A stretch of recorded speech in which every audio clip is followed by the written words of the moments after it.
Hi, I'm Kenny Anderson, Director of Multicultural Affairs for the City of Huntsville, and welcome to Impact.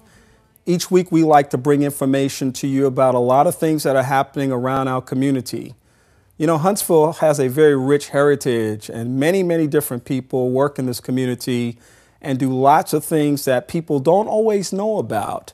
But believe me, there's total representation in our community for whatever you think is an important part of our community.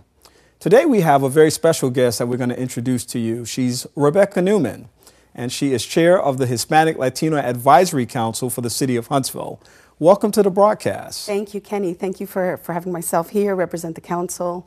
Thank you very much for having us. You know, it's so good to have you here. And of course, as a representative of that council, you represent a lot of people, not just on the council, but in our community, because as I'm always sharing with people, this really is a very diverse community, and there are a lot of groups represented here. And I thought this would be a good opportunity to talk about the work that you all do, as well as just some of the other things that I know you've been involved in, because you have lots of hats that you wear. Yes. And lots of things going on. But for those that may not know, there is even a Hispanic Latino Advisory Council that's housed under the general context of the mayor's office and the Office of Multiculturalism. Tell us how that group began. Well, the council began back in 2009, where the city wanted to bridge the gaps between not just our Hispanic community, but all the different organizations represented, from education to law enforcement to our other partners such as United Way, and just how we can reach out, share our resources, and be a resource, a key resource to the city you know, they feel comfortable coming to us. We're a group of very diverse people. We have representatives from every part of the city. Mm-hmm. We have established task forces under our council so that each one focuses on the different areas of issues or problems or anything that comes around in the city. We are able to tackle those strategically. And you know, Huntsville is like many other communities around this nation. It has a growing Hispanic population. Yes. And so obviously we're talking about cultural dynamics that need to be considered. And you're talking about some of those things right now. Issues as they relate to economic development, issues as they relate to law enforcement, education, family dynamics, faith. All of those kinds of things that are part of any other culture. And when those things interact, you want to be able to make sure, as you said, that there is an open line of communication that exists between the municipal government and that segment of the population. So from what I hear you saying, it's a pretty complex formula that goes into this process. And you have lots of people, of course, working with you to make that happen. Yes, absolutely, absolutely. Yeah. We try to reach out to our Hispanic community. The parents of a lot of our kids, of our Hispanic kids, there is a language barrier. So we definitely want to make sure that they are included in many of the things going on in our Huntsville school system. Mm-hmm. So we have that representation. We work together with other volunteers to help us to translate a lot of the things. Volunteers to come to the schools to help tutor, to help with the families. So there's just so much going on in that area. And you mentioned translation, of course. Not only are there ESL initiatives, English as a second language initiatives throughout our city, in a variety of different areas, but you also have the issues you said of just translation. If you have an event and if you're English speaking and you produce a flyer, well, if you speak English, you know what that flyer says. Right. And that flyer could be pitched towards the family for various activities, community awareness, yes, various resources about where to go for certain things. And the person who can't speak or read English won't know what the flyer is saying or be able to pick out little pieces of it. Right. I know you've been heavily involved with helping to translate those yes, flyers for various initiatives in the city. Yes. Tell us a little something about that kind of work and why that has a value that all people need to appreciate. Well, that's another thing that we're doing very, very key is we are partnering with a lot of our other communities so that we're able to share these resources and we're able to inform each other of events and things that are going on and support one another in these events.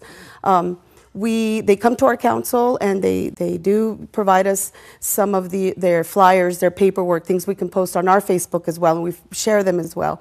And so we're able to provide more information to our Hispanic community about other communities and what they've got going on. So I know, for example, the Community Awareness for Youth initiative with the Huntsville Police Department Yes. and Dr. Harry Hobbs, you've worked on translating that flyer. Yes. I know that there was a wonderful, wonderful health initiative last year that's going to take place again this year. That's right. That was a joint partnership between 3 organizations, the 100 Black Men of America's Greater Huntsville Chapter, Asha Karan, and also the North Alabama Coalition for the Homeless. And you were able to translate that flyer. Yes. And I guess the sum total is that when you see hundreds or even thousands of people come out to these events, as the CAFE event had 4,000 people That's come right. out, the Health and Wellness Fair had 1,000 plus people come out. It's largely because you're able to reach more people Yes, through these absolutely. kinds of services. Absolutely. Absolutely. We're able to get the information out to all of our surrounding areas, and they're very thankful for that, especially with the health and health fair initiative that we have going on with our other partners, like you say. Yes, absolutely. They end up having a large Hispanic community attend, and we're able to help them. So that's right. Yeah. So the word inclusive is a word that we use a lot in the profession that I'm in, certainly in the work that I do, oftentimes in the area of diversity, certainly in the work of a variety of different local community-based organizations that are interested in the quality of life issues that people face from day to day. And when you think about inclusiveness and the kinds of opportunities that you have been given as a result of being a part of this Hispanic Latino Advisory Council, why is that an important component of a community like Huntsville that prides itself on being progressive in so many areas? Well, we definitely want the families to feel inclusive. Sometimes the obstacles may not always be us with that community, with our Hispanic community, but as well with the parents that are afraid to approach us or afraid to attend some of these events.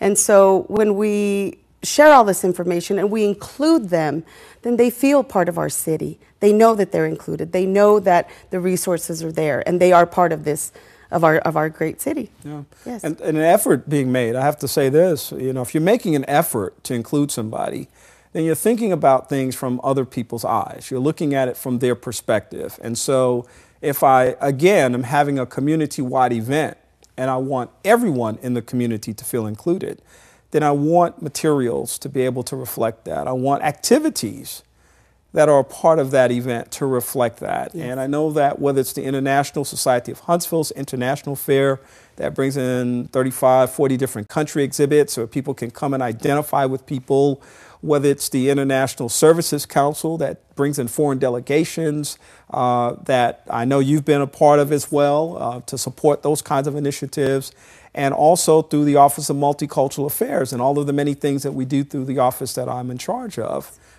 These are all ways that we demonstrate inclusion. I know that we've got the Inclusiveness Communities Initiative Yes. that's being sort of overseen by the Human Relations Commission. That's right. And we have an acronym for that. It's called HACI, the Huntsville Area Inclusive Community Initiative.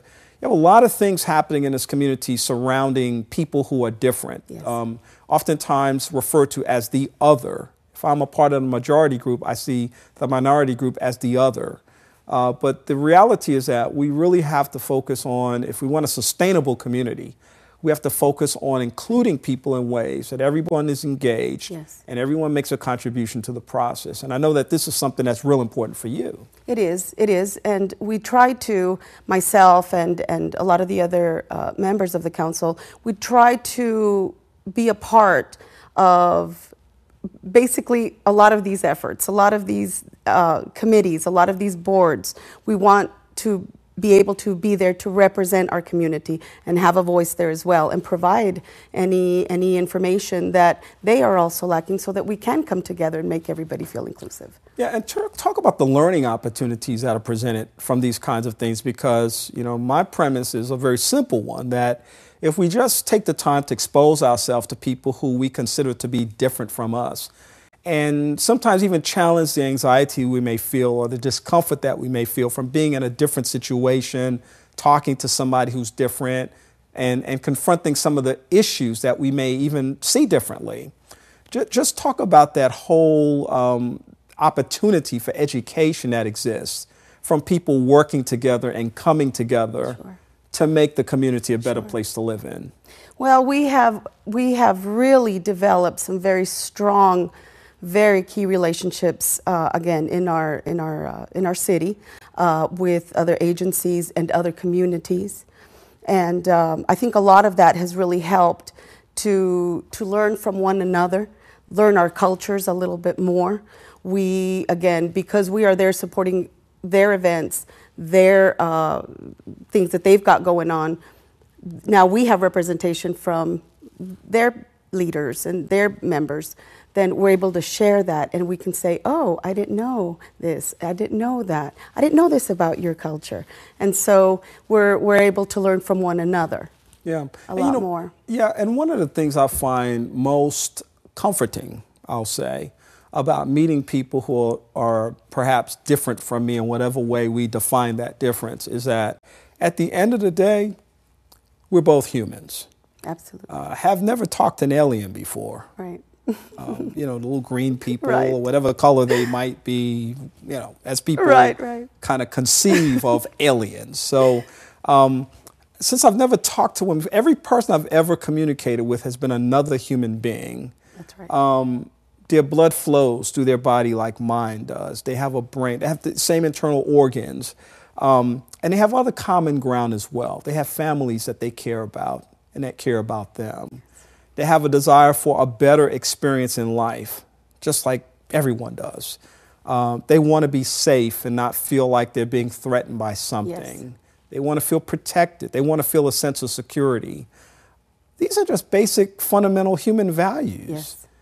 And one of the things I'm always encouraging people to do is appreciate and recognize and celebrate our differences, but let's stand strong on our common ground.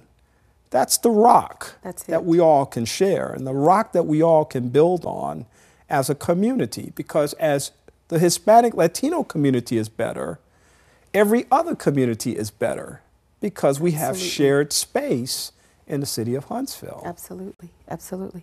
And that's why these relationships have just been so key. We are partners. We are partners. We, as you and I serve on the Compassionate Cities, again, it's all of these different other communities that we're coming together on and serving on there and coming up with ideas, with more thoughts on how to bring this inclusive community, to more inclusiveness. Well, you mentioned Compassionate City, and a lot of people may not know what you're talking about, but I do. Yes, absolutely. And so this is a great opportunity to segue into talking about why that has some value to our conversation and why people might be interested in as well. On last September, I believe it's the 27th, our mayor and city council signed a joint resolution proclaiming that Huntsville was a compassionate city, that we were going to move towards identification by what is known as the Charter for Compassion. And what that is simply an international movement to emphasize kindness, the expression of kindness in communities, something that no one can argue against. I don't think I've ever heard somebody say, you're being too kind to me. Right. Or stop being nice to me, stop caring for me, stop showing compassion, stop, I don't think I've ever heard that. And so this is a whole initiative that we've asked people to embrace, and it's still in its formulative stages, but we've asked people to embrace and come together as an organizing committee, which the Hispanic Latino Council is a part of. Yes. And this is just simply to say that we are united in our desire to see a better Huntsville. Absolutely. We're united in our desire to show compassion wherever humans exist. Yes. And that we're not going to allow our differences to divide us. Has this process been as exciting for you as it has been for me? Because over the last few months, this has just been a wonderful opportunity to meet people and engage people and to imagine what Huntsville could be like? Oh, it's absolutely. It's been a ride. I mean, every meeting we're at, there's more ideas. There's more planning for the future. It includes our kids to be part of that compassionate initiative. It includes the adults and getting together from our other events, our kite festivals, our international festivals, and getting that word out. Getting that word out again about getting to know and getting to know one another. So. Yeah, and not playing the trump card of difference or categorization, but simply saying, you know, you're like me, you're a human being, you're breathing like I do, you care like I do about various things that we share in common. And one of the simplest things I can do is not break down our differences and continue to remain divided based on our differences, Yes. but just show an act of kindness. People for years have talked about random acts of kindness and just doing something nice for people because it's the right thing to do. Yes. This is not built along any kind of lines. You know, you don't have to be smart enough to be nice. You don't have to be of a certain faith to be nice. You know, you don't have to have a certain socioeconomic status to be kind and nice to people. This is just about treating other people the way you want to be treated. Absolutely. Absolutely. Yeah. So this organizing committee has come together, and they are planning now. I'm saying they, I know I'm a part of that too, but yes. They're planning on actually releasing information to the community in the very near future. Yes. About what the plans are, and I'm sure that we want lots of people to be involved. Oh, definitely. Yeah. I know we were looking at inviting other groups and other people, others that serve our city, and just to come and take a look at what we're doing and be a part of that, and also have them give us their thoughts on pushing the initiative. Yeah. Absolutely. Now, the Hispanic Latino Advisory Council meets on a regular basis. When does that meeting take place, and where does it take place? We meet the first Wednesdays of every month, 10 o'clock at the City Council office. And on the 7th floor. On the 7th floor, yes. And we have an open meeting first initially where we invite special guests or speakers, people with information, people that have events going on, and some other key people that represent our city. The second part we use then to go ahead and just meet and talk about our task forces and what we're doing, and quantify those and make sure that we are going where we want to go, meeting what we need to be, and just continue to go forth. We've, again, we started in 2009, and it was a group of people that was created to try to build those bridges, and it's gone from that to just being a very important part of the community, a bridge that we have built. Right. So the first part of the meeting, it starts at what time? 10 o'clock. Okay. 10 o'clock. Every third? No, every first Wednesday. Every first Wednesday of the month. And it's on the 7th floor of the municipal building. And it's an open meeting, so people who want to be a part of that, be supportive of that, or want to learn more about that can come and be a part of that. Absolutely. And then you have a second phase of the meeting where the public is not invited. Right. And it's a closed meeting that actually lets you get down to some of the brass tactics, do the work of the advisory council, and then report back on what you've done. So that's a very good formula, I think, because I think it leaves you unencumbered with the burden of having to do lots of things that, really you need the freedom to be able to do and not have your hands tied in that whole process. So I've been to these meetings before. I think they're very well attended. They are always meetings that have a lot of energy involved with it, and very engaging. Yes. And although we tried to keep it down to an hour, it's impossible because there is just so much going on. There's so much in our planning. We have done so many things. Our law enforcement task force. We have recently, with our West Precinct Police Department, we have recently established a program to teach English to the police officers. And they don't just teach, Spanish to the police officers, but they also work some different staging so that they're able to recognize some of the scenes.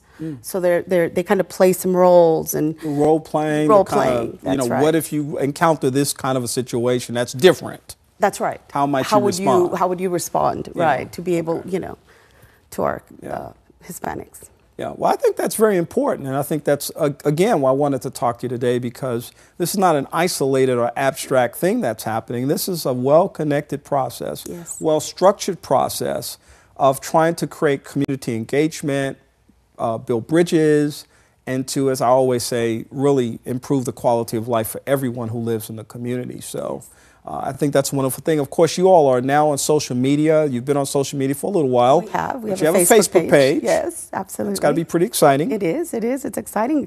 Every day, I think just between yesterday and today, there must have been 15 new people like our page, like our page. So if people wanted to like your page, yes, which is the Hispanic Latino Advisory Council, what would they do?